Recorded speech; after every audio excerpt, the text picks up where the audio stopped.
Hello students, my dear friends, good morning everyone. Today we are going to start with the new topic of GST, that is exemptions from GST. Basically, as we already know that GST is leviable on supply of goods and services or both, but कुछ supplies ऐसी होती हैं जो exempted होती हैं under tax. उन supplies को हम क्या बोलते हैं? Exempt supplies. वो क्या आ जाती हैं फिर? एग्जम्प्ट सप्लाई, जो जीएसटी में टैक्सेबल नहीं होती. तो basically exempted supplies are those supplies which attract nil rate of return. पहली बात क्या है? एग्जम्प्टेड सप्लाईज वो सप्लाईज हैं जिसके अंदर एक तो रेट ऑफ टैक्स क्या होगा? नील होगा, नील रेट ऑफ टैक्स. दूसरा, विच मे बी होली और एग्जम्प्टेड फ्रॉम टैक्स, या तो वो पूरी की पूरी एग्जम्प्टेड होगी, which may be wholly exempted from tax. और तीसरा, या फिर वो क्या होगी? नॉन टैक्सेबल सप्लाई होगी. नॉन टैक्सेबल सप्लाई का क्या मतलब है? Basically which is not levied to tax under CGST और IGST. वो goods and services which is not levied to tax under CGST और SGST, like alcoholic liquor for human consumption, alcoholic liquor for human consumption. What else? Like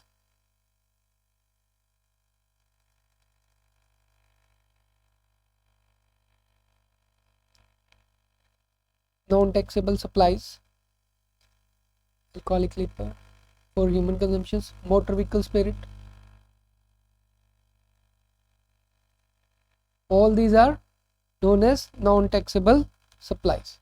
So non-taxable supplies are further, we have to see the powers to grant exemptions from tax. So what are the powers granted under GST in which tax is exempted, which are defined under section 11 of the CGST Act and section 6 of the IGST. Section 6 of IGST and section 11 of CGST is basically one and the same thing approximately. They are quite similar, we can say. So first of all, exemption in public interest by notification. तो central government क्या करती है? may exempt some goods or services or both as any specified description from the tax by issuing exemption notification. Central government ने कोई notification पास कर दी कि ये goods exempted है. जैसे सेंट्रल गवर्नमेंट ने कुछ गुड्स को जीएसटी के दायरे से बाहर रखा है या उनको कोई स्पेसिफाइड एग्जम्पशन दी हुई है, तो उनकी नोटिफिकेशन निकाल दी है, तो वो पब्लिक इंटरेस्ट में एग्जम्प्टेड है. दूसरा, exemption in public interest by special order under circumstances of the exceptional nature. कोई स्पेशल ऑर्डर पास कर दिए गवर्नमेंट ने, सेंट्रल गवर्नमेंट ने, regarding special nature of product, तो उसके लिए भी वो एग्जम्प्टेड माने जाएंगे. सेंट्रल गवर्नमेंट में exempt from payment of tax any goods और सर्विसेज और both which tax is levied by issuing special orders. And third one is insertion of an explanation in notification और ऑर्डर. कोई चीज़ new insert कर दी है orders में government ने, तो how कुछ कंडीशंस होती हैं, जैसे सेंट्रल गवर्नमेंट में insert an explanation in the notification mention in point 1. ठीक है जी, पब्लिक इंटरेस्ट में कोई नोटिफिकेशन ऑर्डर पास कर दिया या स्पेशल ऑर्डर्स में कुछ पास कर दिया, तो वो भी नोटिफाइड कर दिया, तो वो एग्जम्प्टेड माने जाएंगे.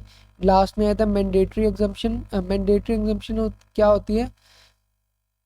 इसके अंदर ये कह सकते हैं, not all exemptions notification and orders are compulsory in nature. Not all exemptions notifications,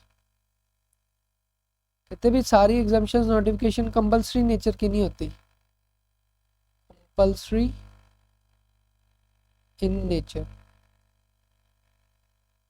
only unconditional and fully exemption is to be mandatory availed. जो भी अनकंडीशनल है या फुली एग्जम्प्टेड है, सिर्फ वही अवेल की जा सकती है, या fully exempted that can be availed through this. जो 100% एग्जम्प्टेड है वो मैंडेटरी एग्जम्पशंस में आ जाती है। फर्दर बात करते हैं मीनिंग ऑफ एग्जम्पशंस। अब एग्जम्पशंस को तीन तरीके से डिफाइन किया गया। या सबसे पहले है जी एब्सोल्यूट और अनकंडीशनल एग्जम्पशन, इसे हम होली या पार्टली भी कह सकते हैं। अब वर्ड आया था एब्सोल्यूट। ये एब्सोल्यूट का वर्ड कैसे आया? जो हमारा सेक्शन 11 सबसेक्शन 3 है जी of CGST SGST act, CGST and SGST Act states that where an exemption is respect to of any goods or services or both from whole or part of the tax leviable thereon are granted absolutely, मतलब absolute granted कर दी, तो उसके लिए कोई भी registration में ज़रूरी नहीं है। Shall not collect on any tax on goods and services, तो ना ही इफेक्टिव रेट पे, तो उस केस में क्या मानी जाएगी, वो एग्जम्प्टेड मानी जाएगी, जिसे अनकंडीशनली एग्जम्पशंस मिली हुई है। दूसरा आता है conditional exemptions at the option of taxable person. Conditional exemptions क्या है? जिसके ऊपर कुछ कंडीशंस लगी हुई, कुछ एग्जम्पशंस के ऊपर क्या करते हैं, कुछ कंडीशंस लगा देते हैं। Some exceptions are subject to some conditions. तो या तो उसके अंदर क्या होगा, या तो टैक्सेबल पर्सन अवेल कर लेगा एग्जम्पशन के लिए या नहीं करेगा। अगर तो वो एग्जम्पशंस अवेल कर लेता है तो इनपुट टैक्स क्रेडिट अवेल नहीं कर पाएगा, अगर वो एग्जम्पशंस अवेल नहीं करता तो इनपुट टैक्स क्रेडिट अवेल कर लेगा। तो ये भी एक बेसिक फैक्ट है। कंडीशंस है उसके पास, कंडीशनल है, ऑप्शनल है कि whether he wants to avail the exemption और नॉट। अगर वो नहीं करता तो इनपुट टैक्स क्रेडिट में अवेल कर लेगा, या फिर अगर एग्जम्पशन अवेल कर लेता then he can not attain ITC, income tax input tax credit avail नहीं कर पाएगा। तीसरी आती है एग्जम्पशंस इन एक्सेप्शनल सर्कमस्टांसेस। जो एग्जम्पशंस इन एक्सेप्शनल सर्कमस्टांसेस है, देखो जी एक्सेप्शनल सर्कमस्टांसेस कैसे हो सकते हैं। For example general exemptions from duty can be granted under section 11(1). General exemptions under section 11(1) of CGST Act and section 6(1) of IGST Act. तो by issuing notification ये कुछ स्पेशल ऑर्डर्स पास कर देते हैं। Such exemptions can only be on the recommendation of GST council. ये जो exceptional circumstances वाली exemption है किसकी रिकमेंडेशंस पे होती हैं? GST काउंसिल की रिकमेंडेशन के ऊपर दी जाती है। तो उसके बाद आया था जी एग्जम्पशंस फ्रॉम GST। अब कौन कौन सी एग्जम्पशंस है जी? Basically registration related exemptions. दूसरी है जी new exemptions from registration for person who only supplies goods. Technical exemptions होती है, मेरिट बेस्ड कंसेशनल एग्जम्पशंस हैं, गवर्नमेंट रिलेटेड एग्जम्पशंस हैं। सबसे पहले देखते हैं जी रजिस्ट्रेशन रिगार्डिंग एग्जम्पशंस। तो रजिस्ट्रेशन रिलेटेड एग्जम्पशंस क्या है? When to register. दो कंडीशंस हमने पहले भी ये पढ़ चुके हैं। तो अंडर सेक्शन 4 सबसेक्शन 22 और दूसरा है when tax payer falls under the compulsory registration. तो when tax payer whose aggregate turnover increases the threshold limit, तो उसको रजिस्टर करवाना ज़रूरी हो जाएगा। अगर वो थ्रेशोल्ड लिमिट नहीं क्रॉस करता तो उसे रजिस्ट्रेशन करवाने की कोई ज़रूरत नहीं है। ठीक है। दूसरा केस है when the taxpayer is migrating from the previous indirect tax regime। ठीक है। तो उस केस में वो रजिस्टर करवाएगा अगर वो पुरानी इंडायरेक्ट टैक्स की किसी भी रजीम में था और वो GST के लिए अप्लाई कर रहा तो माइग्रेट के टाइम पे भी उसको रजिस्टर करवाना ज़रूरी हो जाएगा। And when business get transferred because of succession, जब उसे सक्सेशन के थ्रू मिला है, कोई हेरिटेजल प्रॉपर्टी हेरिटेजल बिजनेस था वो उसको सक्सेशन में बिजनेस मिला तो भी उसको रजिस्टर के लिए ज़रूरी है। ठीक है। रजिस्ट्रेशन रिलेटेड एग्जम्पशंस तो ये केसेस थे अंडर कंपल्सरी रजिस्ट्रेशन और अंडर सेक्शन 22। 4 सिचुएशंस हैं जिसके अंदर रजिस्ट्रेशन करवाना पड़ता है अनलेस अदरवाइज कुछ बेसिकली एग्जम्प्टेड होते हैं अगर वो थ्रेशोल्ड लिमिट क्रॉस नहीं करता। तो when business get transferred under the order of high court और ट्रिब्यूनल, जब हाई कोर्ट और सुप्रीम कोर्ट के ट्रिब्यूनल के ऑर्डर्स के थ्रू वो ट्रांजैक्शन की जा रही है तो उस केस में भी रजिस्ट्रेशन कंपल्सरी है। तो इस केस में इन 4 केसेस में रजिस्ट्रेशन कंपल्सरी है बेसिकली। और दूसरे केसेस आते हैं when tax falls under compulsory registration, अगर वो कंपल्सरी रजिस्ट्रेशन में आ रहा है। तो बेसिकली अब एग्रीगेट टर्नओवर, इसे हम पहले ही पढ़ चुके हैं। एग्रीगेट टर्नओवर क्या है? वो टर्नओवर जिसके अंदर टैक्सेबल सप्लाईज या टैक्सेबल सप्लाईज या इंट्रास्टेट की हैं या इंट्रास्टेट ड्यूटी की हैं तो exceeds the threshold limit. Threshold limit in case of general category कितनी है जी?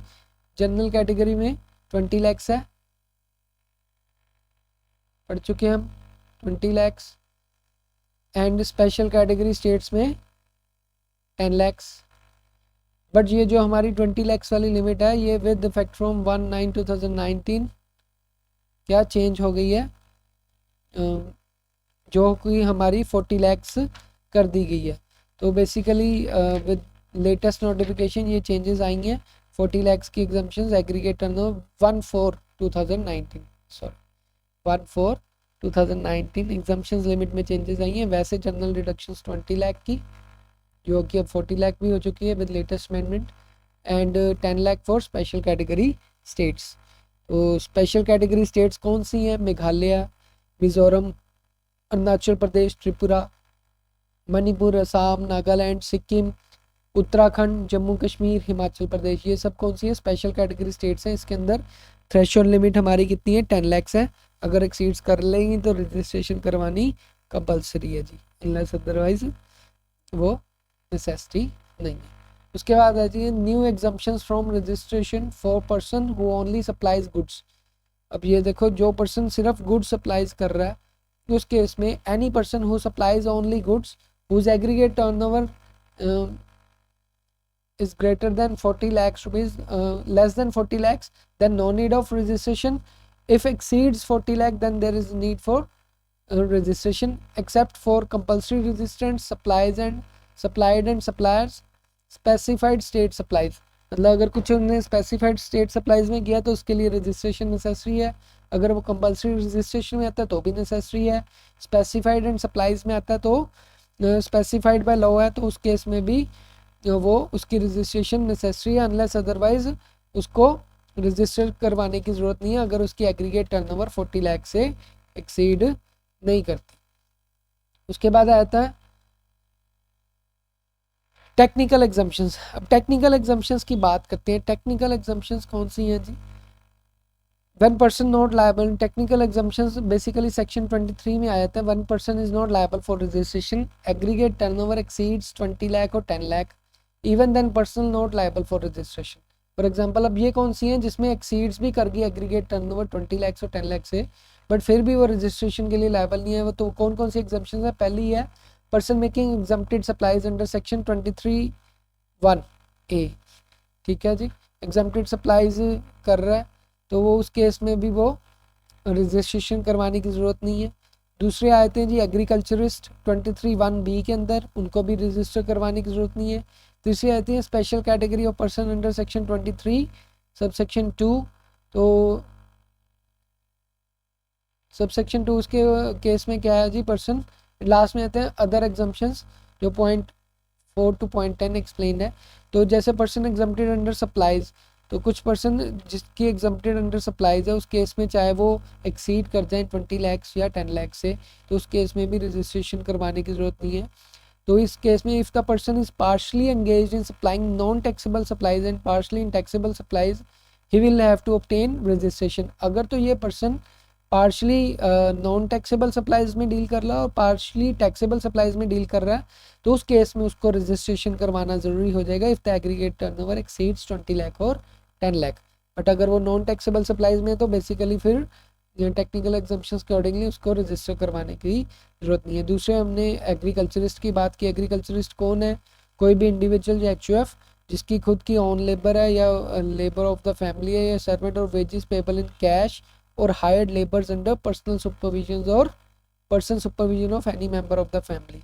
तो अगर वो एग्रीकल्चरिस्ट है, लैंड कल्टीवेट कर रहा है, तो चाहे एचयूएफ है, इंडिविजुअल है, वो भी कल्टीवेट कर रहा है तो उस केस में भी उनकी एग्जम्प्टेड है जी, उनको रजिस्ट्रेशन करवाने की ज़रूरत नहीं है। दूसरे आते हैं पर्सन मेकिंग नॉन टैक्सेबल और non GST supplies of goods and services जैसे petrol, petroleum, crude and petrol, उस केस में भी रजिस्ट्रेशन की ज़रूरत नहीं है जीएसटी के अंदर। High speed diesel,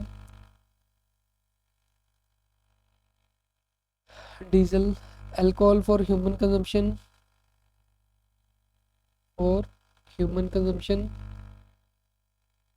natural gas,